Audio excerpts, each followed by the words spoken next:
नरसिंहवाडी येथील श्री स्वामी समर्थ गुरुपीठ दत्तधाम परिसर आज दत्तमय झालाय।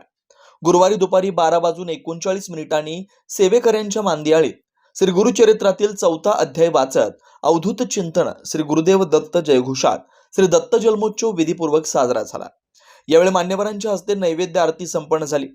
दत्त जयंती निमित्त इथं अखंड नाम जप यज्ञ आणि सामूहिक श्री गुरुचरित्र पारायण सप्ताहाचं आयोजन करण्यात आलं होतं। कोल्हापूर, सांगली, सातारा, बेळगाव, गोवा, मुंबई, पुणे, लातूर, नाशिक आदी जिल्ह्यांमधून तब्बल 289 सेवेकरी पारायणासाठी उपस्थित होते। यामध्ये महिलांची लक्षणीय उपस्थिती होती। अखंड नामजप यज्ञ सप्ताहात श्री स्वामी समर्थ सारामृत, दुर्गा सप्तशती, मल्हारी सप्तशती, रुद्राध्याय आदींच्या सामूहिक पठणातून सर्व सेवा श्री स्वामी चरणी अर्पण करण्यात आल्या। दत्त जयंती निमित्त हजारो भाविकांनी दर्शनासाठी गर्दी केली।